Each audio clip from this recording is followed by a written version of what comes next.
declare open this hearing of the Select Committee on Energy Planning and Regulation in Australia. I begin by acknowledging the traditional custodians of the land on which we meet and pay my respects to their elders, past and present. I extend that respect to Aboriginal and Torres Strait Islander people here today. These are public proceedings being video streamed live via the Parliament's website, and a Hansard transcript is being made. I remind all witnesses that in giving evidence to the committee, they are protected by parliamentary privilege. It is unlawful for anyone to threaten or disadvantage a witness on account of evidence given to a committee, and such action may be treated by the Senate as contempt. Witnesses before parliamentary committees cannot be sued or prosecuted for giving evidence or for the content of the evidence they give. It is also a contempt to give false or misleading evidence to a Senate committee. Witnesses also have a right to request to be heard in camera.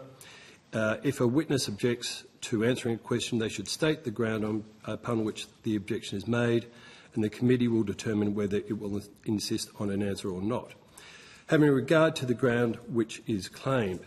If the committee determines to insist on an answer, a witness may request that the answer be given in camera. I understand that our first witnesses are Mr Ted Woodley, who is online, and Professor Bruce Mountain. I understand, both of you, that information on parliamentary privilege and the protection of witnesses giving evidence to Senate committees has been provided to you. For the Hansard record, will you please state your full names and capacity in which you appear today? My name is Bruce Mountain. I'm the head of the Energy Policy Centre at Victoria University. Thank you. Good morning, and thank you for the opportunity of appearing. My name is Ted Woodley. I'm not representing any organisation, but I've had a long involvement in the energy industry, amongst others. Thank you very much, and thank you for agreeing to appear today, and also for the mountain of work that you've done in this space. So we have some excellent witnesses appearing right across the day today, but I make you welcome, and would either of you like to make a short opening statement? Ted, would you like to go first? Okay, thanks, Bruce. Well, my submission covered 4 issues. The first is the Commonwealth Government's unfortunate entry into electricity supply. This was not a deliberate policy decision, as it was triggered by a spur-of-the-moment announcement in 2017 to build Snowy 2, which then led to the Commonwealth acquiring all the shares in Snowy Hydro Limited and then 3 years later funding the Hunter Gas Power Station. Over the past 7 years, the Commonwealth has invested over $25 billion in electricity supply and retailing and is now a full-blown participant in the NEM. Not only has this newfound participation in the NEM been a bad investment, with returns of less than 1%, but it is at odds with the Commonwealth's responsibilities in policy making, rule setting and regulation. The Commonwealth's entry into electricity supply is especially problematic given Snowy Hydro's dominance in peaking energy. Snowy will have over 8,000 megawatts of hydro, gas and diesel plant, accounting for practically all of the peaking capacity in the NEM. As such, Snowy Hydro has minimal competition and effectively sets the price for electricity whenever hydro or gas plant is required. And this presents an obvious dilemma for the government. Does it instruct Snowy Hydro to minimise electricity bid prices for the benefit of consumers, or does it instruct Snowy Hydro to continue to maximise electricity prices for the benefit of the shareholder? That's the Commonwealth. Snowy Hydro's dominance in peaking plant and its ability to game the market to the detriment of electricity consumers needs to be addressed. If Snowy were a non-government company, no doubt the ACCC would be taking action to limit its market power. A second issue is what future involvement, if any, should the Commonwealth contemplate in electricity supply. Should it fund further hydro, gas or nuclear power stations and become even more embroiled in the operation of the NEM?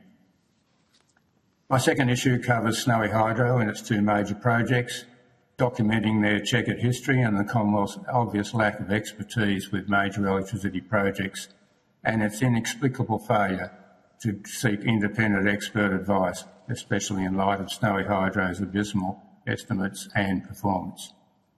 My third issue concerns AEMO's increasing responsibilities, expanding far beyond its initial role as Australia's energy market operator. Today, AEMO is also involved with forecasting, planning, transmission design, construction, contracting and regulation, creating a number of potential conflicts of interest. Also, AEMO has moved from being an independent entity that provided information and alternative scenarios to being a fervent promoter of its ISP optimal development path. Whilst its intentions are in the right direction, the physical delivery of such extraordinary quantities of VRE storage and transmission in the step change scenario are simply impossible. And its resolute advocacy raises unachievable expectations, increases construction costs and creates unhelpful tensions. The other important issue that I raise is the regulatory regime following the wording of the National Electricity Objective, which focuses exclusively on the interests of consumers and supplying electricity at the lowest possible cost. Scant notice is taken of the many other stakeholders and externalities, such as the impacts on local communities and the environment. And I believe that governments should take a holistic approach to planning the electricity system for the benefit of the nation as a whole, not just concentrating on minimising costs for consumers. And finally, I review the transmission cost blowouts, cost apportionment and future design. I refer to the underestimation of costs and construction timing of new transmission lines, citing HumeLink as an example, with a six-fold increase in costs in just 4 years to $5 billion. Obviously, there is an inherent incentive for transmission providers to underestimate costs to get their projects into the development stream. There is no prospect of the transmission projects in the ISP being completed in the timeframes or for the costs estimated. I then question the current practice of simply adding the cost of new transmission to the regulatory asset base to be borne entirely by consumers.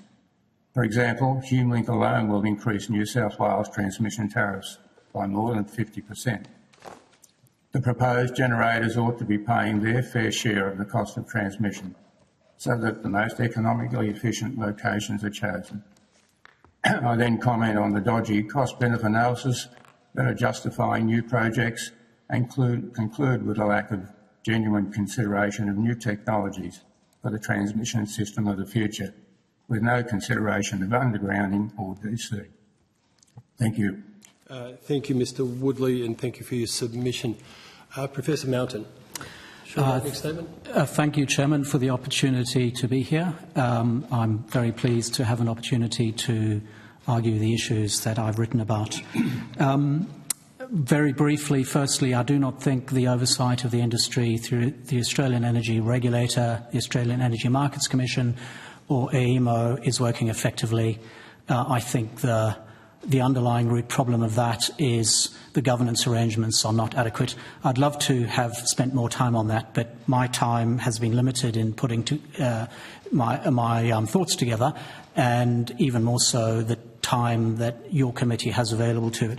Sorry, Professor, can I just ask you, I missed the point that you said you didn't cover enough? Yeah, the essence of it is the accountability of the regulators. Right. Thank you. To politicians, to the committees, have not worked well, and they're answerable to everyone and so answerable to no one. And that's led to a culture of risk shifting and blame shifting and so on. But I'd like to focus my submission, and I have focused my submission and my time here talking principally about the Australian Energy Market Operator's NEMLink vision, which is a 15-year-old vision for a 500 kilovolt supergrid from Hobart to Townsville, essentially. Since it was created as an organisation, AEMO have pursued this. They stated it in their first document when they were created, and that's been their agenda. The essence of the vision is interconnection between the regional states. The argument for this in a fossil fuel dominated era was tenuous at best, based essentially on differences in the quality and cost of coal and gas. But as we move to carbon-free sources, whether nuclear, whether wind, whether solar, whether storage, no state has a cost advantage compared to the other, and the diversity of the availability of wind and solar resources simply cannot come close to justifying the physical cost of the infrastructure, even leaving to one side the enormous local environmental costs and impact on landholders. So I think the policy at its source in its economics is not well founded, and I don't believe that their analysis of it has been transparent and accurate and open. And the focus of our work with Ted Woodley, with Simon Bartlett, Mr. Darren Andrews, has been to critique in detail the work that's been done principally by EMO, but also by the transmission companies. And I think we found through the detail of that we think it doesn't stack up. And we think major changes are justified in withdrawing EMO's ability to be a central transmission planner. It was a mistake to give them that authority, but also raises fundamental questions on the governance of EMO overall and its roles in the market. So that's been the focus of my paper.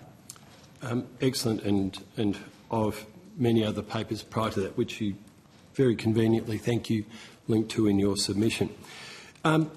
Just going to a point you just made about the drivers behind the ISP and AEMO's planning. It seems to me they've got a vision now, whether it's for that NEMLink backbone or for some other reason there's a vision and they're trying to meet that. Would you agree that planning of this sort, infrastructure of this sort, should be based off simple and clean economic planning rather than planning for a solution? Yes, indeed. I think the long history of this is big, powerful corporate entities like the energy market operator need to unify around a vision, and once they've stated a vision, they risk a lack of credibility when they seem to change it. So they tie themselves in and they lack the ability to respond to technology change. I think in addition, their focus is parochial, partly by definition of the organisation. It doesn't have a mandate to look widely. It doesn't have a mandate to properly account for local environmental and impacts on landholders. It can't do that sort of calculation. It's a very high-level national or multi-regional planner of an enormous geography. Amongst federal countries, this is not how it's done, for the very reason that a whole lot of the factors of production are intrinsically regional and local, and ought to account not just for the cost of a transformer, but of wider policy and economic impacts. And given the importance of the NEM to Australia's productivity and the enormous contribution it makes to GDP, can you articulate why parts of the ISP, particularly the interconnectors that you're so familiar with, aren't economic in the pure sense? What elements of them ensure that they don't add an economic benefit to the NEM or to Australia? Yeah. The essence of the argument is in a carbon-free electricity system, and again I stress whether wind and solar supplemented by storage or nuclear, the essence of a carbon system, no state has a meaningful comparative advantage in production cost. So the sun is not so incredibly better in Queensland on average, or in New South Wales or South Australia, Victoria, Tasmania, as to justify the location of solar in one location and enormous transmission augmentation to ship it to the other states. In wind, there's a little bit of a difference in Tasmania in the average productivity, but those differences are small, and Tasmania is an outlier. Those differences amongst the states are small. But even more so, what we've found through detailed investigation of both the wind resource and the way that wind producers respond to market prices is the correlation of their production is very high. So you would only consider building a bridge if you could get produce from one side of the bridge to the other at a lower cost, and if you can share the resource of production on either side of the bridge. That's simply not the case here, and we've studied it at length. EMO, every time they challenged on this, are at 6s and 7s to explain it. The fundamentals simply do not get you there on the resource economics. I think the argument was, as I say, tenuous at best in the fossil fuel era, where Victoria's brown coal, which was a mine-mouth resource, plentiful, not exposed to international coal markets, was meaningfully cheaper than New South Wales and Queensland black coal, and gas differences when Gippsland was abundant and we didn't have LNG export could have justified some level of interconnection augmentation. But those days are gone and going, or they're going and they'll soon be gone. So that resource diversity, which was tenuous at best and just on a calculation of the cost of the equipment, not as we now understand the enormous local environmental impacts on landholders and on local communities and on forests of the transmission augmentation, none of which have been systematically costed in the analysis, but whose economic impact is evidenced in the fact that we're having this inquiry. And you would agree that the cost of production, or at least the cost of capital costs, to build wind, solar, batteries, very little difference between any of the NEM regions? Yeah, there is no claim that it's cheaper to put a battery in Hobart than in Melbourne or in Sydney.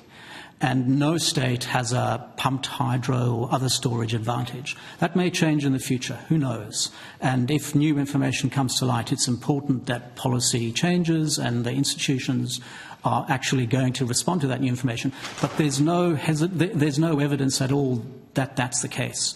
With the available technologies, and again I stress it's not just wind and solar, but also nuclear, there is no advantage, there is no reason, no plausible reason whatsoever to think of NEMLink as offering an economic advantage to the people of Australia that would justify its cost. And we found this going into the various details of the calculation. And given that the NEM effectively runs north-south, there's no temporal diversity. It's not like it's connected to Western Australia 3 hours behind where you can get that generation back in when the sun's set or setting on the east coast. Yes, the time differences from the east to the west of the NEM are simply too small, and the difference in energy production in that end of day period is simply too small. So we have no doubt there is no plausible economic justification on cost or the variability of the resource availability to justify the augmentation. And this for us is the touchstone, and we've put this to EMO. Their answer essentially is we have the U-Butte model, we spend a lot of time building it, we've got lots and lots of experts, and we consult with lots of people in the process. We've been part of that consultation. Our protests, our criticisms have been not actually taken into account, so I'm afraid we don't think it's a credible process. I'll come back to that shortly in a brief minute, but I just want to check. Given we're planning for renewable energy zones in each state, they will need transmission to get them to load centres, correct? Indeed. And so that's worthwhile transmission, worth building, and should be part of the ISP. I assume even if the interconnectors were to be built, you still need to connect those reses to those interconnectors. Am I correct? Yes, they are 500 kV, which is a voltage not used in the NEM. So, there are one or two 500 kV lines, but they are not part of the central infrastructure. So, to connect the new wind and solar farms to the 500 kV, you need a substation to transform it down to the local voltages. Those are extraordinarily expensive. They use land, they have local impacts, and so there will be few of them. So to get your production to those points where you transform, you still need to massively augment the capacity of the existing network to get your production to those points. So it's not just the identified cost of the interconnectors, but all the consequential development of the transmission system, which is why we think this is so important. And say with VNO West, when they're counting costs to that, I can't find anywhere where they identify those costs of transmission between VNO West and the Western Reses.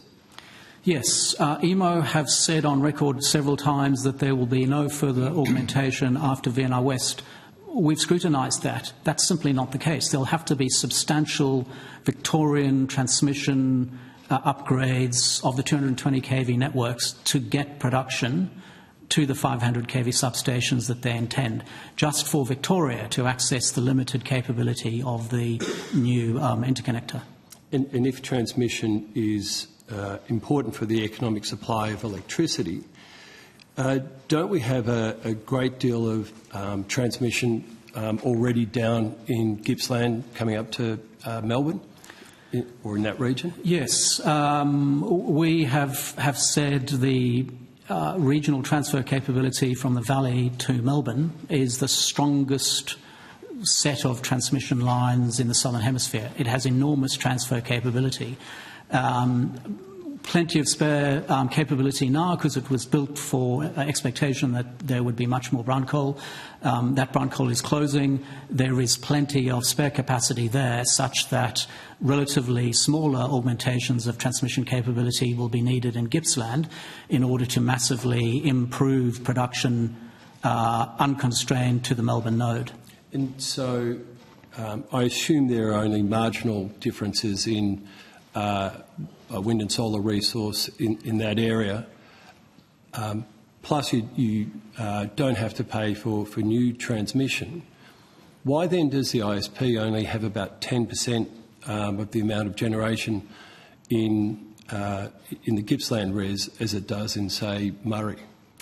There's two main reasons for that. Firstly, EMO have added in cost variables to drive up the access cost in the Gippsland region beyond a certain level, a very low level. And secondly, they hardwired a solar and wind assumption, a maximum capability for the region, such that when you exceed that capability of the region, irrespective of the cost advantage, their model says you can't put wind and solar there. So this was one of many hardwiring variations in inputs that EMO has complete discretion to do in its modelling. And as a consequence, it's not giving an economic calculation, it's giving a calculation based on their assumptions. It is completely arbitrary. It is, we have found, completely arbitrary. And you've addressed those in all the areas where you've been able to consult and you get no engagement back, or yes, it doesn't change the outputs? We've spent a lot of time in our VNI West work looking at this, and we consulted with EMO and other interested parties. We've set out our arguments. They're all on record on the papers that we cite.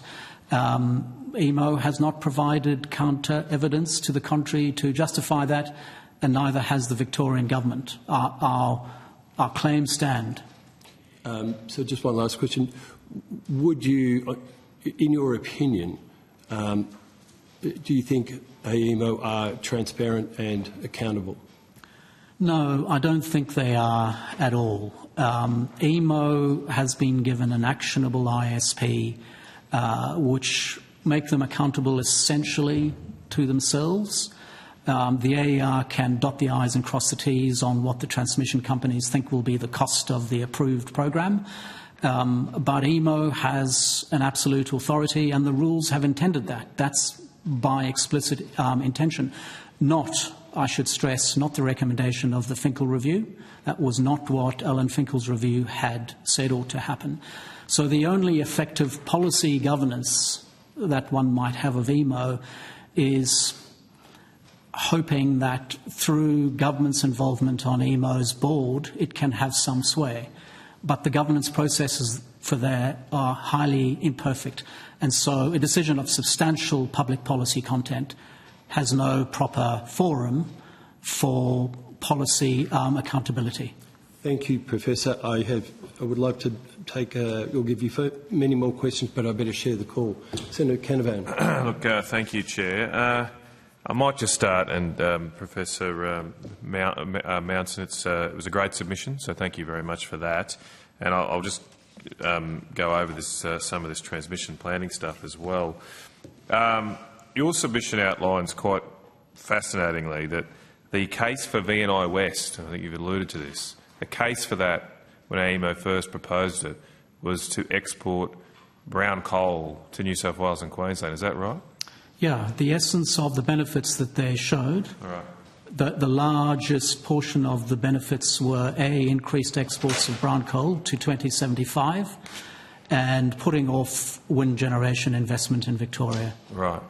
And when was that analysis done? That was done in 2019, completed after the 2018 ISP, which had a very different view of the world. Right. So as late as 2019, AEMO were relying on brown coal production to continue to 2075 in Victoria to justify VNI West. Yeah, that was the essence of what their modelling output showed.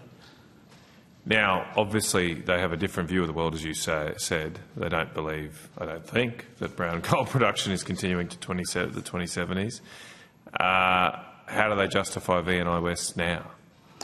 So it's varied over time. In their second iteration of VNI West, they had assumed a counterfactual which was all coal in the name gone by 2030, and then putting in VNI West allowed coal to carry on until 2035 or so. It was actually later in Queensland. And so there was one advantage of economic benefit, although it was actually truncated. That was one element of benefit.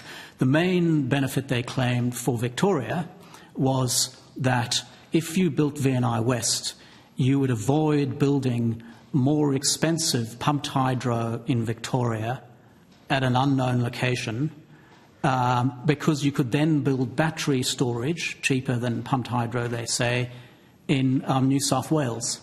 To which the answer is, why don't you just build the battery storage in Victoria, which is exactly what we see happening. It's very strange. So effectively you're saying the counterfactual there is unrealistic or imaginary counterfactual effectively, and then you draw benefits from this higher cost level that you've just estimated, even though it's never going to happen. Yeah. There's a whole range of fiddles that AEMO has employed to get the result they want. One is the counterfactual. The second is splitting a common project into separate elements and counting the benefit against each. So it's the Roman arch argument. The value of building the arch is the value of the trade across the bridge. Well, let's use the value of that trade to justify the first half of the arch and then the second half of the arch, and you've counted the same benefit against each. And they would have had an assumption around pumped hydro costs, which would have said, and battery costs and battery entry, which would have had them saying, if we can't build VNI West, we have to locate pumped hydro in Victoria, and therefore we need to build VNI West so that we can access cheaper battery. I should stress, after we'd pointed out the folly of that argument, AEMO's CEO at a conference said that the value of VNI West was exporting rooftop solar from Victoria to New South Wales, which makes no sense at all. You can produce rooftop solar just as cheaply in New South Wales as you can Victoria.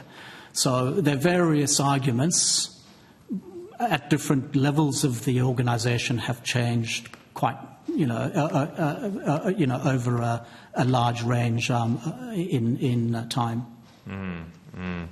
So I was going to ask about that next. This solar generation point. You said the AEMO CEO said that at a conference. Is that reflected in their analysis? Is there anything in their documents which show an export of solar energy to New South Wales justifying VNI West? No. What their documents, their last set of modelling documents after the Victorian government said that they didn't need to do it even after the line had changed quite drastically, but their last set of modelling showed that VNI West's benefits were going to be to massively transfer electricity production from Victoria in a relative sense to its neighbouring states. So Victoria would become a massive electricity importer, largely of solar farmed production outside of Victoria. Right. So, I mean, do you believe the AEMO CEO was misleading the public by saying something that wasn't actually in his report or documents? Yeah, I don't think, to be fair to him, he intended to, but I don't know that he had his head around EMO's modelling results. It takes lots of sleuthing to figure out what they actually show, as opposed to what EMO's dot points show, and perhaps he didn't have a full briefing on that. This is a $3 billion, I think, $3.3 billion project. You'd hope the CEO would be across this level of detail. Yeah, it's at least $3 billion in Victoria. You're being very generous, but yeah. Yeah, I you think might not expect him to know every decimal point, but this is not an error of precision. It's an error of direction. By the sounds of it, the modelling had nothing of what he described. Yes, I think when asked to justify from first principles their modelling results, EMO are at 6s and 7s. They can only go back to claims of a widely consulted process and a very complex model, which I should stress they don't run themselves. They hire others to run it. But when you come back to the first principles economics, which I think is the way to understand these things, big models are black boxes. There must be a rationale that's easily understandable, and we should expect this in energy as we do in housing or healthcare. And I think they haven't been able to give a clear answer on the first principles economics. Okay, just moving on. Do you have one of the great things about your submission, how you quite usefully stepped through, I think, the 3 projects you covered, HumeLink, Marinus Link and VNI West, and all had very similar experiences and timelines of cost blowouts. Benefit blowouts too. It seems remarkable how however the costs go up, the benefits go up too. I mean, given this is across 3, and maybe Mr Woodley can comment on this too, it seems to me that the regulators seem to be goal-seeking the benefits to match whatever costs come into their model. Would you go as far as saying that they are massaging the benefits here? Yes, indeed. They can get whatever answer they want to get. There are so many degrees of freedom in the modelling input and the specification of the modelling that, as I say, using VNI West as a case in point, the rationale has changed drastically. The fundamental economics go against any expansion of benefits. To the contrary, they go in the opposite direction. And yet EMO has always found ever-expanding benefits at a faster rate than the increase in the costs. Mr Woodley, did you have anything to add? I realise I know a little more about HumeLink than VNI West, and it has a similar history. HumeLink, which is the transmission line, couple circuit 500 kV from Wagga to Bannaby, which is near Goulburn, goes via Snowy 2. Originally it was called Snowy Link North, and that was the justification for HumeLink, and the initial cost estimate was $1 billion or slightly less back in 2020, fairly recently. But that cost, of course, has blown out to $5 billion. Its capacity has reduced, so it's now a 2,200 megawatt capacity line. And the justification now is basically to connect the New South Wales RES, to connect to Adelaide via Project Energy Connect, and to connect to Melbourne via VNI West. But frankly, at 2,200 megawatt capacity, that will be fully occupied by Snowy 2 if it gets built and runs at full capacity. There's another 4,000 megawatts of solar and wind being proposed in the Southwest RES.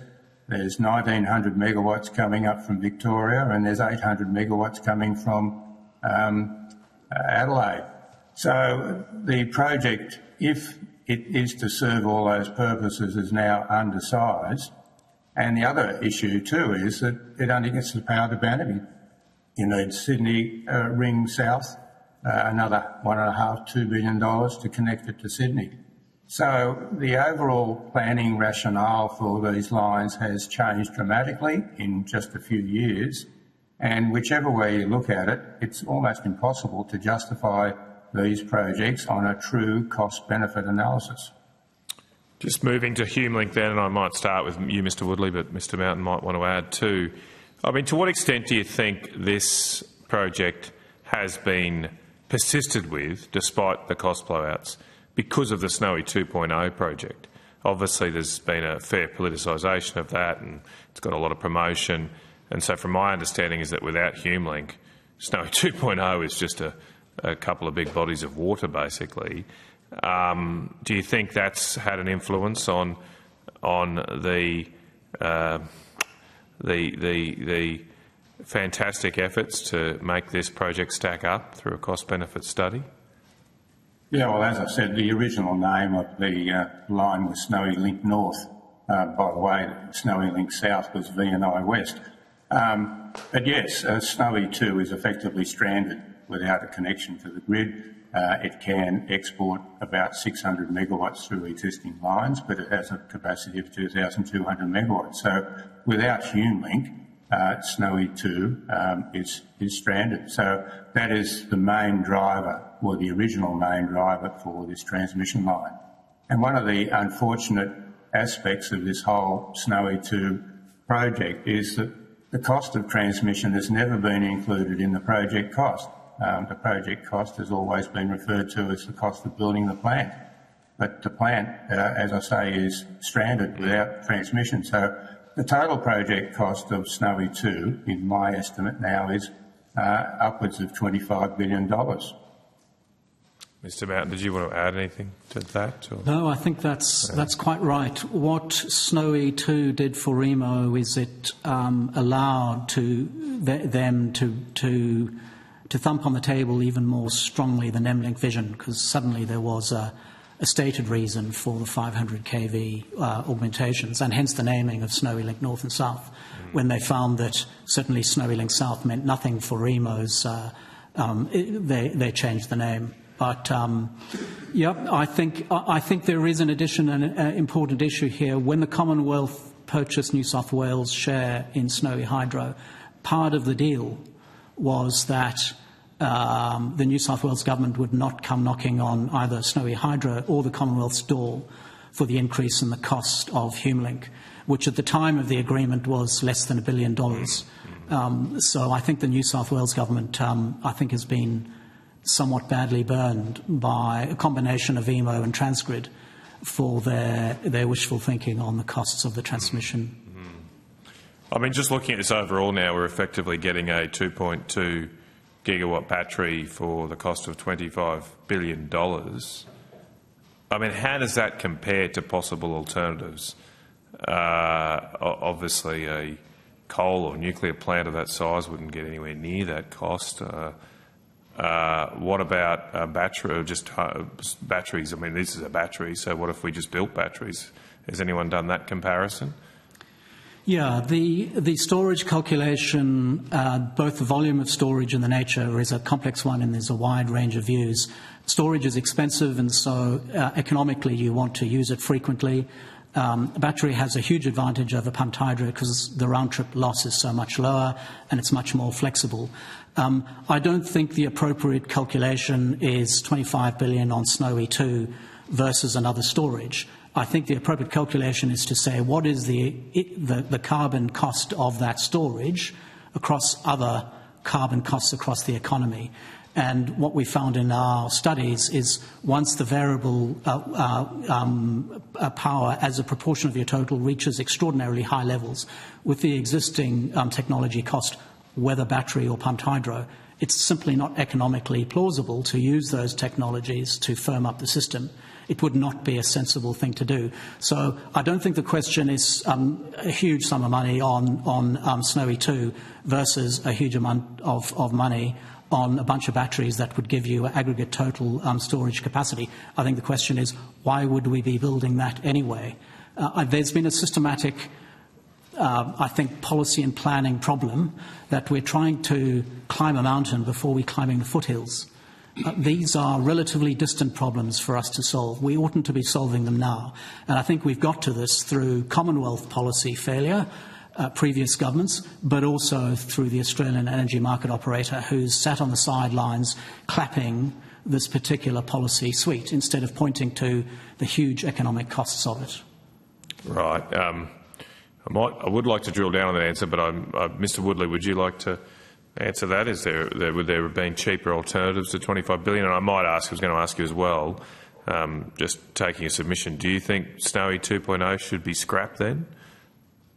Well, we've been saying since 2017 it should be scrapped. I mean, it was absurd to consider a pumped hydro system costing $2 billion and being completed by 2021. And since then, there has been 6 adjustments to the completion time and 5 adjustments to the costs. And the latest cost of $12 billion doesn't include all of those costs, and it will no doubt blow out even further. And just to put it into context, as you've said, it's a 2,200 megawatt battery costing $25 billion. You compare that with the value of Snowy Hydro itself. Snowy Hydro has a market value of just under $8 billion, and it consists of 5,500 megawatts of hydro, gas and diesel plant, 2 retail businesses.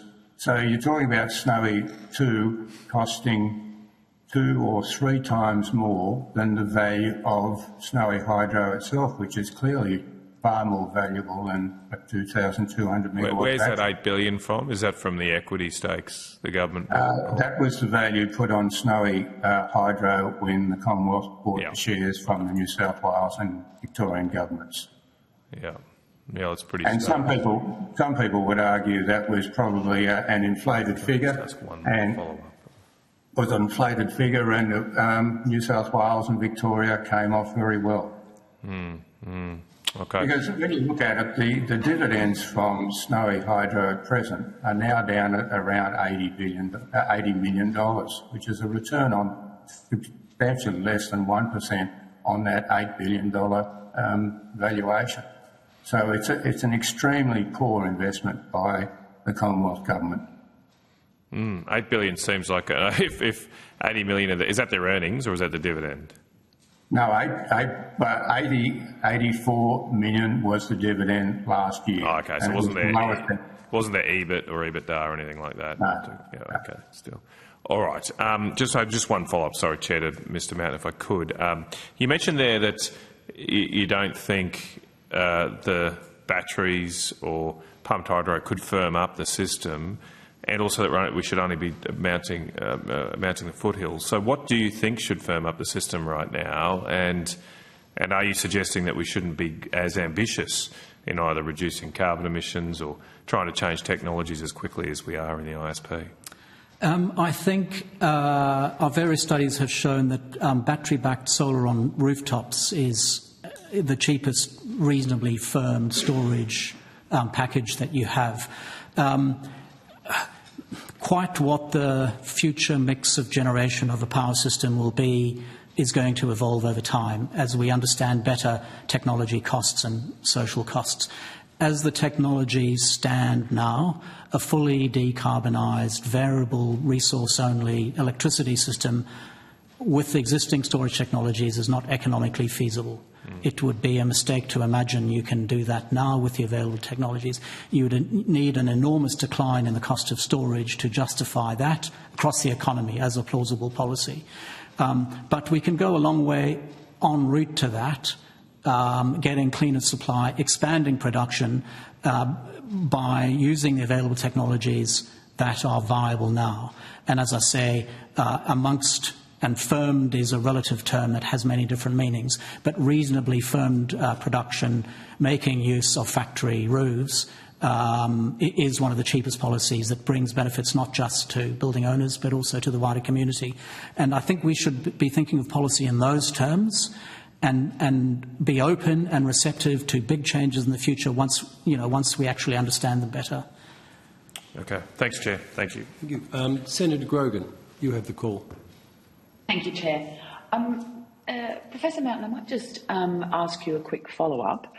With your comments there on batteries, am I right in saying that you don't think batteries should cover the whole system, but there's value in a smaller scenario, so maybe sort of potential for distributed energy for SMEs. Would that be correct? I think to clarify, a variable-based electricity system, whether rooftop solar or farm solar and wind, will need increasing amounts of storage. And once all the coal has gone, really very big amounts, very much more than we have now. So Australia, like California and Texas and many other parts of the world, are growing storage quickly. I can't imagine it would be economically feasible to grow that to the level necessary to completely decarbonise supply. But I can say the cheapest source of reasonably firmed electricity production is at the customer's point of use. And solar, rooftop solar, is relatively inexpensive and brings benefits to building owners as well as to the wider community. So of all the policy options to be pursuing at this point, that would be at the very top of my list. And then we must be receptive to new technologies and new changes, and we must study them. So don't write them off. But don't commit the big capital dollars until we are far more confident that they have a reasonable future. Great, thank you. Mr. Woodley, in your submission, you're pretty critical of Snowy, and you've reiterated those concerns here this morning. How do you see a nuclear industry that, as proposed, also publicly owned and operated? Do you see similar concerns with that as you would to Snowy? Given your criticisms have gone significantly to the fact that it's government-owned? Yeah, well, I guess I raised the question for the committee. Is it going to consider whether or not it is appropriate for the Commonwealth Government to get further invested in electricity supply?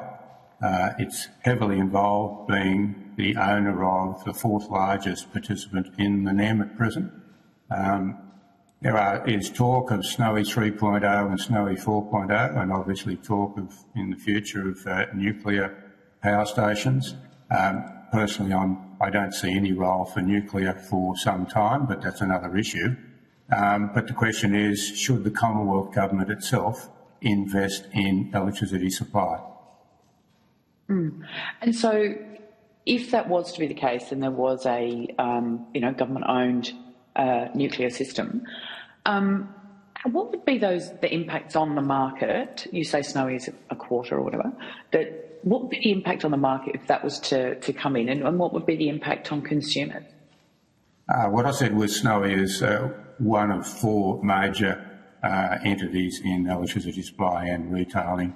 And one of the issues I raised was its dominance in peaking power, and therefore its ability to set a price for electricity, and the government's question as to how it instructs Snowy in using that market power. I think I don't really have any comments on nuclear, because I see it as a potential for 15, 20 years into the future, and we really need to concentrate, as Bruce has said, on the next 5 or 10 years. We should be concentrating on removing as much fossil fuel generation as we possibly can. It's going to be very difficult to get to 100%, but we certainly can get to 80 or 90% with the technologies and the drives that we have at present. So, obviously, you're putting forward that we should focus on the next 5 to 10 years as opposed to anything further into the future. Yet what we have heard is that a nuclear industry would take over 10 years to develop and have the various regulations in place. Do you think that work should be going on now? And maybe I'll put that in two ways. Do you think that should go on now on the concept of it being a government-owned scenario, or do you think it should go on now as it being a privately owned scenario? Well, I think you're trying to get me to make a comment on nuclear, which no. Unfortunately, I'm not going to do, because I personally don't think it has any role for the foreseeable future. But to discuss that particular topic will take quite some time, and I don't think we have the time. Sorry. Okay. All right. I suppose just, obviously this committee is about the planning and the regulation, and so planning is a really important element of what we're trying to sort of unpack here. And what the the generation coming into the system, what the generations it's planned for, and what the policies of anyone, be it the current government or the opposition, all impact how we move forward. So, Snowy, for example, you've already said that some of that early planning wasn't done appropriately. So I think that's really where I'm going. I'm not trying to capture anyone in anything, but maybe I'll move on to Professor. Well, if I can just say, I certainly don't say that we shouldn't be planning for as far into the future as we can. So we should have plans for the next 25, 30, 40 years and have some sort of idea of where we're heading. But we should be concentrating our efforts now on what we can do, and we can do a substantial amount in the next 5 or 10 years. Okay, thank you. Professor Mountain, I don't know if you have a comment about that, what you see as that forward look, what should we be unpacking here in terms of the future of nuclear, be that short term or long term? Okay, I have a few comments. Firstly, I think in energy, as in many things, customer freedom to choose is particularly important, not just for customers, but for the learning opportunities. And so I would hate to see governments actually constraining that in name of energy technology selection. My second comment is it is in the nature of government, and politicians want to be able to promise certainty to voters. Well, we've got a plan. It's something that you, the people, want, and I have a plan. They can't in energy. There are too bigger set of changes. The technology shifts are simply too large. It would be ultimately dishonest, I think, is to put it bluntly, for a politician to stand up with certainty and say, I have the plan. That would show a lack of insight into the nature of the problem that they're actually dealing with. So what really matters is the arrangements of governance of the planning entities, the opportunity to learn. The essence of my point is national planning monopoly, as EMO has been given, is wrong. It's a very bad policy choice and it ought to be stopped as soon as possible. I think the states need to be accountable for dealing with the very difficult planning issues that they face. Not minimising this at all, it's a jolly difficult issue. There's a whole range of factors to be traded off. And you need to be able to trade off not just the electricity-specific factors, but the local impact factors, the local environment, the landholders. And a local political institution is the one that ought to be accountable for those. So I'm calling for a devolution, if you like, back to where energy has been in the long history in Australia, and as it indeed is in other federal countries, back to essentially regional and local entities. If the Commonwealth has a preference on technology, they should be able to pursue that through policy, by subsidising, by helping things to happen.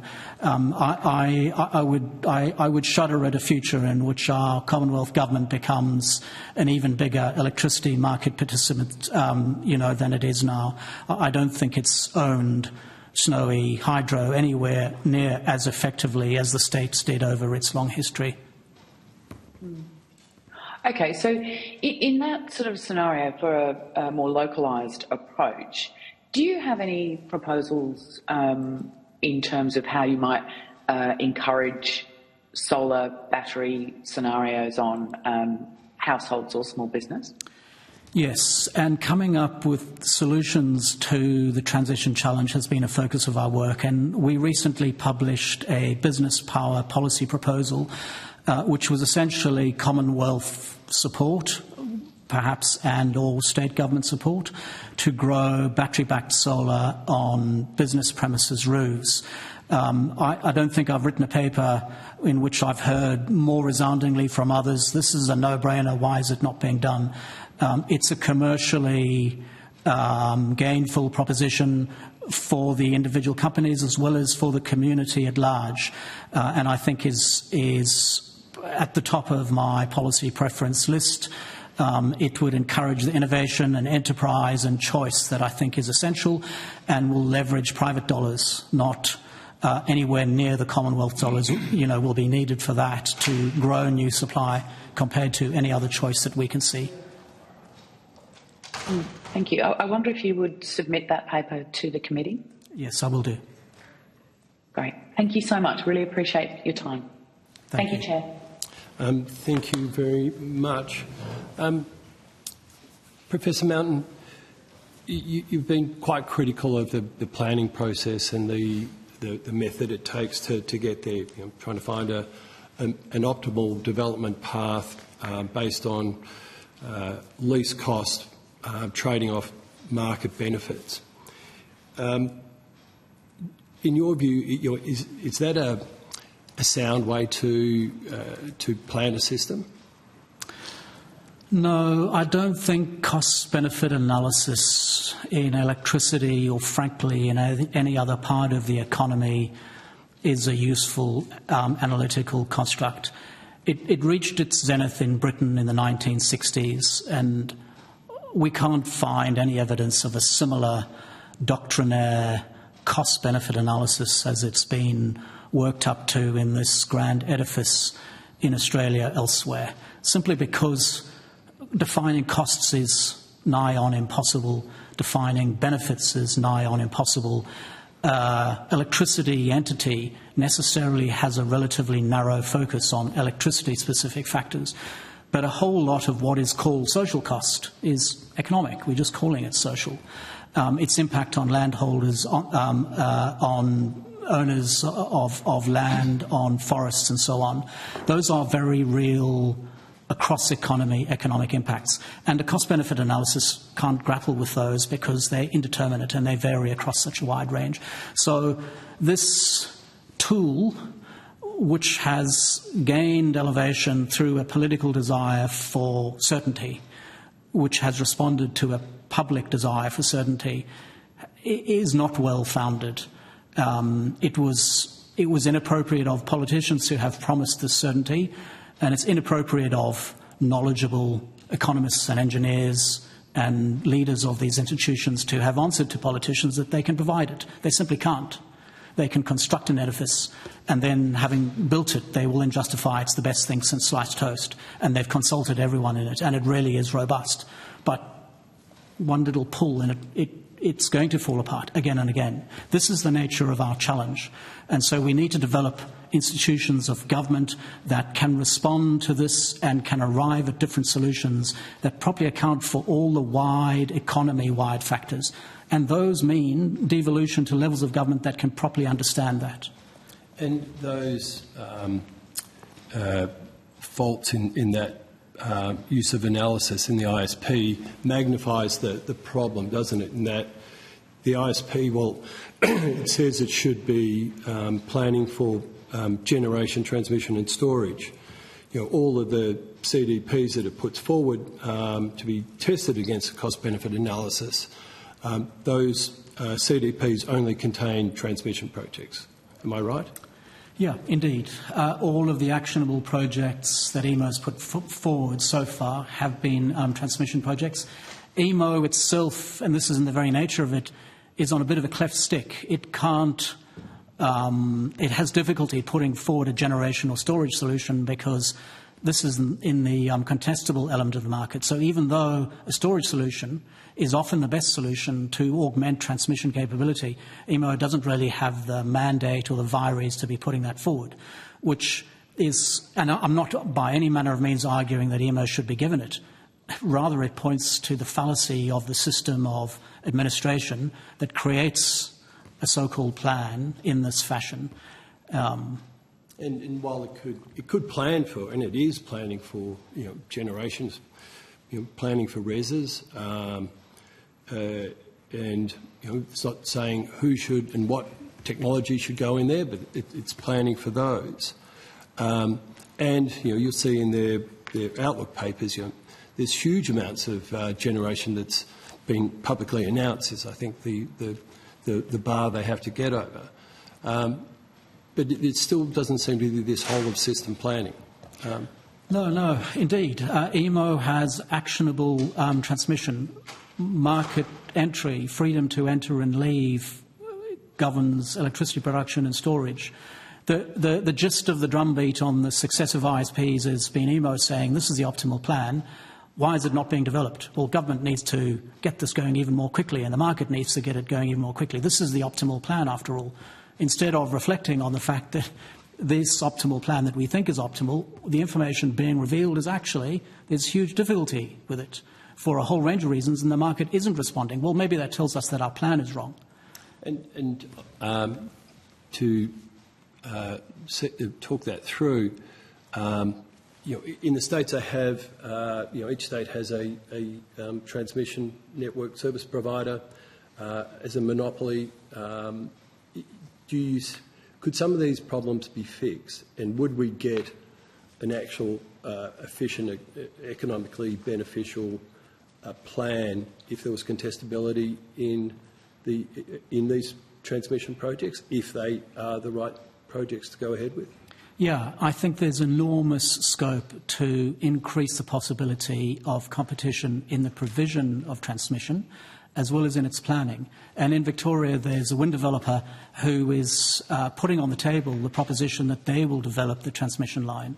And they've promised to be far more customer-focused and far more landholder-focused in that. And if they can obtain the agreement of the local communities and the local, landholders, good luck to them. Let that arise as a possibility. But that requires a system of government that can be open to that possibility. And it'll vary from one bit of Australia to the other. The engineers in charge will have different aptitudes and openness to new innovations. And we should let that happen and let the winners win and the losers watch and government observe who's winning and losing. I think we're far more likely to get an outcome that is acceptable to the communities across Australia, the landholders affected, the wider community who are asking for an energy transition, if we have that sort of devolution to bring the parties into various fora that they might agree amongst themselves, rather than a hierarchical, top-down, father knows best framework that we have now. Do you think, and this is my last question, do you think that if we had competition in the transmission sector, cost blowouts that completely outrage all Australians, particularly energy consumers, like in HumeLink going from $0.9 billion to $3.3 billion to nearly $5 billion. I mean, everyone I talk to is outraged, by those cost blowouts. Would competition have avoided some of that? Yes, I think the nature and extent of the cost blowout would be much lower. Part of the reason for the cost blowout is the regulatory approval process, which encourages the proponents and EMO to put in a low number to start and slowly increase the temperature in the hope that the frog doesn't notice. That's the nature of the regulatory process. A private investor accountable to equity providers and to bondholders and to wind and solar farms that might want to use its produce have much tougher accountabilities for cost blowouts. And I think they'll be far more effective in the procurement and the management of the asset builders anyway. That's the long history of the evidence on these things, I think. Thank you very much, Professor Mountain, for appearing. Sure. Can I ask one more question? I know we're over time, but this has been very useful. I've actually questioned Mr Woodley, if he's still there. You say in your submission that you don't think it's appropriate for the Commonwealth to be involved in energy generation. You're worried about the conflicts. And you seem to hint that this is unprecedented. I'm not so sure I agree with that thesis. The original Snowy Hydro scheme was initiated by the Commonwealth Government. In fact, when John Curtin first presented the legislation to Parliament, he didn't have support of New South Wales Victoria. He used Commonwealth defence powers to push it through. So I've just wondered, that was very successful seemingly. So I just wanted to challenge your thesis that somehow the government control of generation either hasn't been a feature or hasn't worked in the past. Obviously at state government level they've been heavily involved in the development of generation assets. What do you say to that, that there has actually been a history, admittedly a long time ago, of the Commonwealth being heavily involved in energy generation investment and planning? Yeah, well, you're dead right. But my comments really started from the situation back just 7 or 8 years ago, where the Commonwealth's investment was really a 13% stakeholding in Snowy Hydro and therefore a very minimal role, developing into its role now of 100% owner, and also heavily involved in promoting and funding major projects which clearly have failed compared to the original Snowy scheme. All right. Well, thank you, Chair. I'll leave it there for time. But thank you again to both of you. Thank you very much for your appearance. The committee has set Thursday, 14 November, as a due date for answers to be taken on notice. So I think there were some questions given, and you might get further questions on notice in writing. But thank you very much for your testimony. And next we've got the Grattan Institute.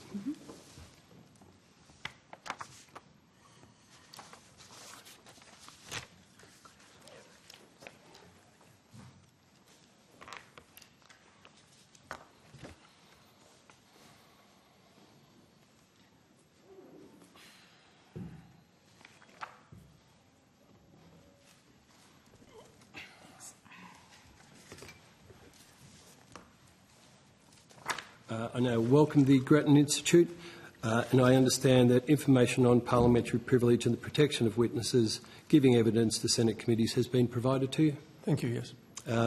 For Hansard, will you please state your full name and the capacity in which you appear? My name's Tony Wood, and I'm the Program Director for Energy and Climate Change at the Grattan Institute. My name's Alison Reeve. I'm the Deputy Program Director. Thank you. Do you have a short opening statement to make? Look, sir, I thank you very much. I think this committee inquiry is taking place at a very opportune time. Thank you. We are at an interesting stage in our what you might call the transition or the transformation of our energy sector and our economy more broadly.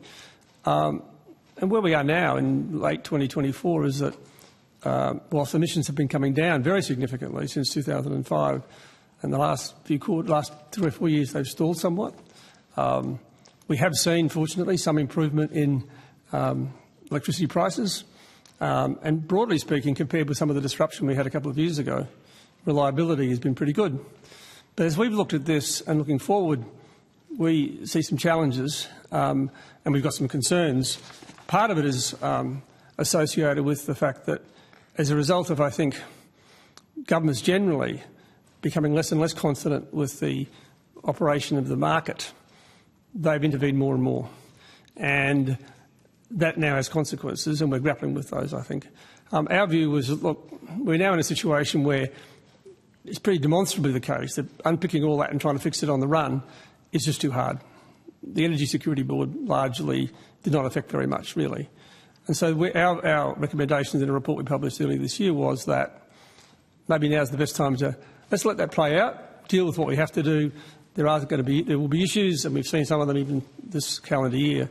But let's muddle through that, and it'll probably be okay. But we need to plan for this future, and it seems to us that therefore the topic of this inquiry, in terms of planning and regulation, is appropriate. In our view, there are several things which we've included in our submission, Senator, that we think are central to that. Some of the things about the structure we have today are clearly out of date and no longer reflect the reality of the world we're in today, nor the reality of the world we're facing. And of course, there are not just domestic, there are even geopolitical issues affecting our energy system. The sort of things that we think are appropriate in this world of governance and planning are as follows. The historical separation between electricity and gas, for example, we think is no longer relevant. At one stage, I was responsible for one of the major companies' retail business, and became pretty obvious that integrating energy in terms of electricity and gas was the way to go. And in our view, it's about time we did the same thing with our broad laws that cover the sector. The other thing that I think we've lost a little of is that governments really have the obligation for policy. That seems like a trite statement, but it sometimes seems that governments have almost abrogated some of that responsibility to some of the market bodies. And when the market bodies then tried to develop policy, the governments didn't like that very much. And so you end up with a very unfortunate tension, I think, between those two. And I think it is time for the governments, and we have a federal system, and that's not unlikely to change any time soon, Therefore, it's appropriate for the what's now called the Energy and Climate Change Ministerial Council to take broader control of where policy should go, and then provide that clear policy direction to whatever market bodies we have to ensure that they get what they've asked for. And that implicit in that is an agreement that the results of what comes forward will be listened to and taken notice of, and not just put to one side and then something else done by any one of the jurisdictions, which is what we've seen. Secondly, we do share some of the concerns that others have raised about the integrated system plan. It has an unusual history of the way it evolved. There was a purpose at one point. I think that's become clouded. My background is in the corporate world, and I tend to approach these things, well, if you were seriously doing this as a company, how would you do it? Yeah. You'd develop a central plan, you'd make your own, you would make forecasts, but these are not ones that you know are going to happen. These are based upon assumptions. And then you test that against possible scenarios, and that's not quite the way the ISP works. The challenge for AEMO is that they are effectively required to take into account things that individual jurisdictions have decided. And so what you end up with is an optimal constrained plan, constrained by decisions that have been made by jurisdictions. And that is not going to be the optimal plan to get us to net zero. So when the AEMO talks about what that is, that's the constraint within which they work. Clearly, we've got some challenges with transmission planning and, the history of, I'm not going to repeat the history you've already heard on Snowy Hydro. So we think that there are several things now that need to be led by that Ministerial Council. One is that we do need to revisit, and we should start this work now. We should revisit the roles of governments and the agencies. I think the Energy Security Board was a sort of an attempt to solve a problem, which was each of the market bodies has functions which are defined. One of them, the AMC, has responsibility for market development. Providing advice to government on policy within those silos was always going to be difficult, and that's what the Energy Security Board was asked to do to some extent. I think that needs to be thought about as what's the best way to do that. Whether or not it's the advisory panel to which the ACCC has now been added, I suspect is probably okay, but we need to be very clear on what the role is of those market bodies and how they advise ministers on what's required. Secondly, there is clearly a need for revisiting the actual structure of the national electricity market itself. The questions of ensuring we have adequate resources to meet a situation where we're getting to move down with closing coal and so forth is a requirement. And I don't think we've got that right. We had a failed attempt to do that a couple of years ago, and it's sitting to be done. We do need to, there's some of the issues I've heard you raise already, and that is this whole question of consumer resources. It's a very different world. The integration of those resources at one level can sound, well, that's a good idea, but the complexity of what would have to be done and will have to be done to be able to get the benefit of integrating those resources is almost mind-bogglingly complex. And our concern would be that it drowns in complexity if we don't start to decide how we're going to do that. And finally, if we are seriously going to get a lowest cost low emission system, we need to think about renewable energy in a slightly different way. I think the renewable energy target, which has been very successful industry policy, became a substitute for climate policy. And we need to revisit that and make it very clear that the objective is lower emissions. And our conclusion was that, for example, on the electricity market, zero is not the right target for now. 100% renewables is not the right target. The issue is a net zero system, and that means you've got to balance or provide the backup to wind and solar. And that becomes, in our view, a role for gas. Thank you. Thank you very much. Ms Reeve, did you have anything to add? No. Thank you. So taking your points about the structure, etc., part of my concern and for the reason for putting forward this inquiry, or put together this committee, was looking at all the planning that's going on, the decisions that are made by the market bodies, etc. There's very little, if no, accountability that goes on.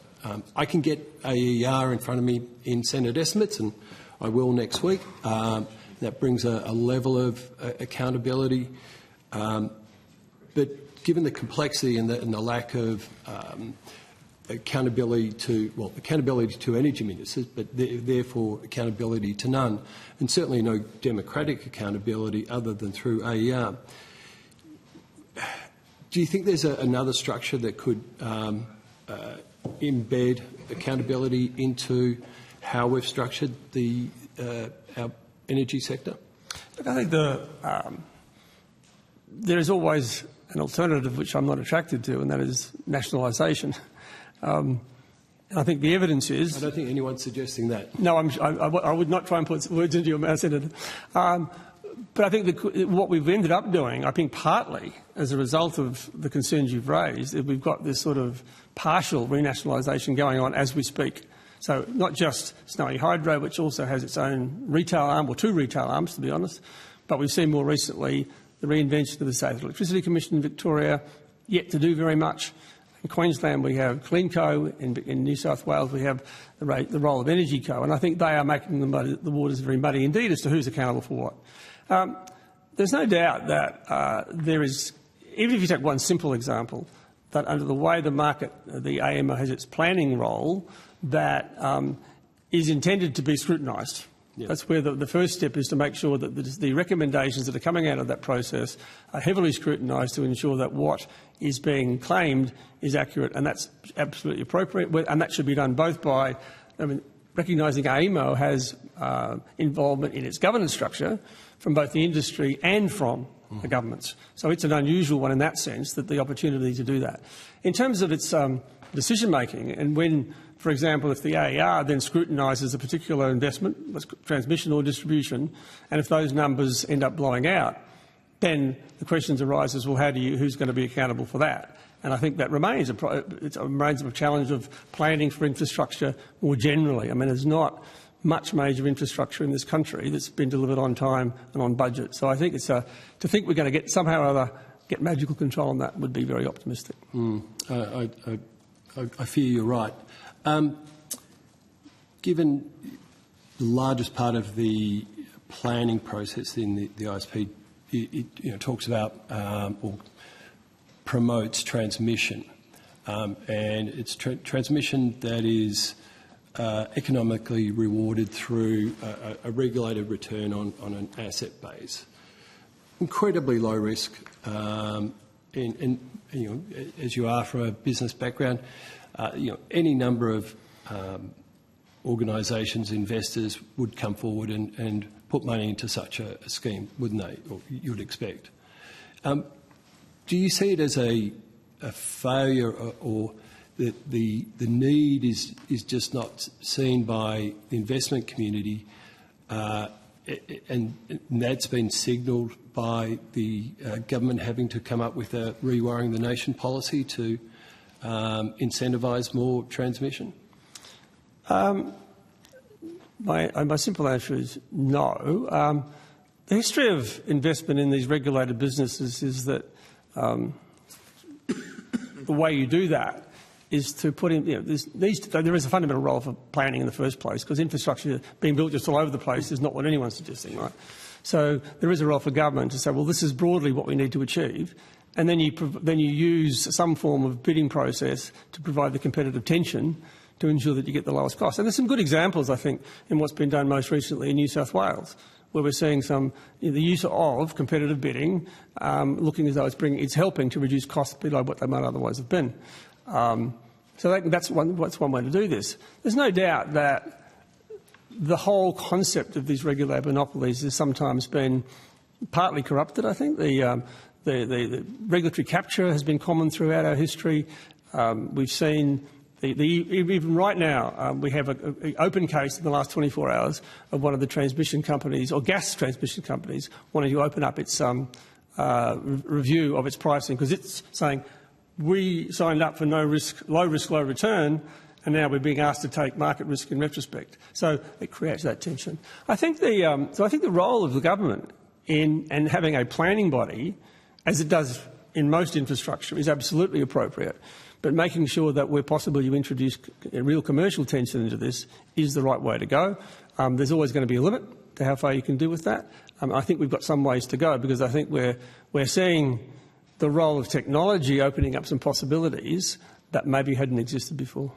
Senator, I think as well, if you are going to invest in a regulated asset, it's not just the return only comes if there is a market there. So in this case, someone is going to connect a generator to your transmission line that takes you to market. And I think, you know, when we were in a steady state kind of NEM where all we were talking about was augmenting existing transmission and demand that was actually pretty flat, it was pretty clear to you what the returns are. Yep. We're now in a world where the future demand is actually a lot more uncertain because it relies on different policy settings, and governments have not been clear about what rate of electrification they want to see and therefore what rising demand in the economy. And we are trying to put transmission lines into areas where there has been no transmission before because our resources are now in different spots. And so you get a chicken-egg problem, right? No one, the AEMO can signal all it likes that you need a transmission line in a particular place, but you're not going to build it if you don't know there are going to be generators there and you don't know that the market is going to be, those generators aren't going to build if they don't know that the demand is going to be there. So it's not just that these, you know, these assets are attractive in a steady state market, but we're not in a steady state market at the moment. We're in quite an uncertain market. Very, very good points. But AEMO forecast demand, and you know, their spreadsheets are full of either committed, anticipated, or announced projects, regeneration projects. So I think plenty of signal to transmission to, you know, that they've got a case, and particularly they're not rewarded or penalised for utilisation on their networks. You know, there's just a very inefficient, economically inefficient process, and if with all that signalling, the government's still having to step in. It seems to me that there is a real failure there. And I'm not criticising rewiring the nation. If there's a need for it, there's a need for it. But if even in this, under this model that we've got, which I don't think is a very good one, if that's still not getting transmission built, I'm just concerned about how we're going through it or can improve it. We have publicly commented about rewiring the nation because in our view, certainly my view, there were some assumptions made about that concept that I think were wrong, and unfortunately the basis of those calculations that were produced at the time were never made public, and so it was hard to get to the bottom of why that was going to make sense, because the government, we talked about achieving lower emissions via more renewables, and the assumption was the transmission would just be built and will provide some finance through rewiring the nation. Now, the problem of transmission is very little to do with the cost of finance. As you said before, regulated monopolies will borrow the money, and if they get, once it's approved, whatever the cost of finance is, if it's approved, that flows through to the cost of the system. It gets paid. Yep. So the issues that you see, therefore, in relation to the transmission are the ones that are now playing out practically. And so, for example, the big issues are it's causing transmission to be challenged, and the transmission becomes the fundamental bottleneck. Some of those renewables that Alison was referring to is where the three things. Firstly, the community pushback in terms of social licence. The second one is the regulatory system. I mean, even the CEO of Origin Energy a couple of weeks ago said he would find it very optimistic to be able to get a wind farm delivered in 5 years. Now, 5 years for a wind farm is extraordinary. So the regulatory system is out of control, and, of course, at the same time, everything in these areas has become more expensive.